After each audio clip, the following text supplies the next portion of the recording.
എഴുത്തുകാർ നോവലുകൾ എഴുതുമ്പോൾ അത് തൻ്റെ ഹൃദയത്തിൽ ഉരുത്തിരിഞ്ഞ ഒരു ആശയത്തിൽ നിന്നോ ചിന്തയിൽ നിന്നോ ആയിരിക്കും അത് ആവിഷ്കരിക്കുക.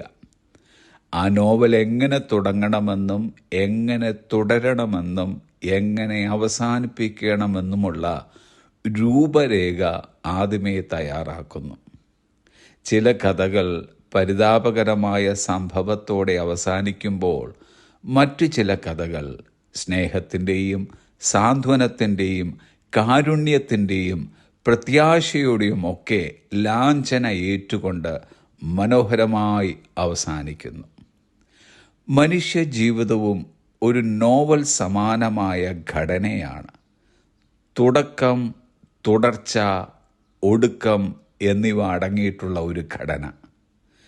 ഒരു ക്രിസ്തുവിശ്വാസി എന്ന നിലയ്ക്ക് നമ്മുടെ ആരുടെയും ജീവിതം പരിതാപകരമായി കൊണ്ടവസാനിപ്പിക്കേണ്ടതല്ല, പകരം അത് മനോഹരമാക്കുകയത്രേ വേണ്ടത്. ക്രിസ്തീയ ജീവിതം നന്നായി തുടങ്ങി വല്ലാതെ കൊണ്ടവസാനിപ്പിച്ച സാക്ഷികളുടെ വലിയൊരു സമൂഹം ചുറ്റുമുള്ള ഒരു ആത്മീയ ലോകത്തിലാണ് നാം ഏവരും ജീവിക്കുന്നത്.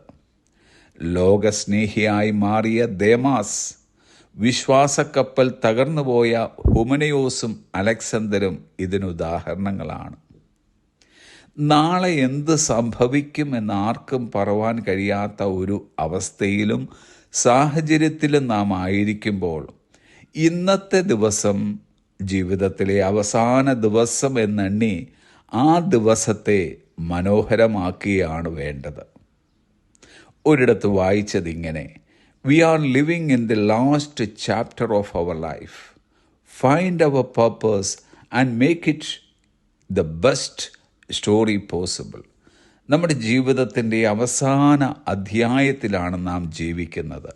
നമ്മുടെ ജീവിതത്തിൻ്റെ ഉദ്ദേശ്യം കണ്ടെത്തി അതിനെ ഏറ്റവും മികച്ച കഥയാക്കുക അത്രേ വേണ്ടത്. ആരംഭത്തേക്കാൾ അവസാനം മികച്ചതായി തീരട്ടെ.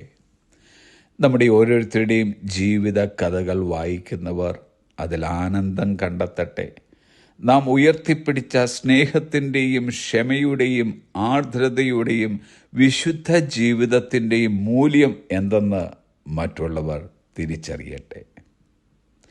ഒരു നല്ല അന്തമുണ്ടാകുവാൻ നാം എന്താണ് ചെയ്യേണ്ടത്? തിരുവചനം പറയുന്നത് ശ്രദ്ധിക്കുക.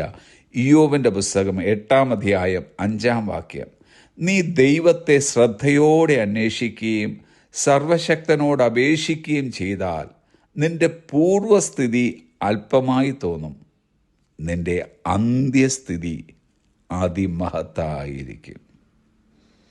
നാം നമ്മുടെ ദൈവത്തെ ഓരോ ദിവസവും ശ്രദ്ധയോടെ അന്വേഷിക്കുന്ന പക്ഷം, അവനോട് നാം അപേക്ഷിക്കുന്ന പക്ഷം, ഒരു അതിമഹത്തായ അവസാനം നമുക്കുണ്ടാകും എന്നത് ഉറപ്പാണ്. Have a blessed day.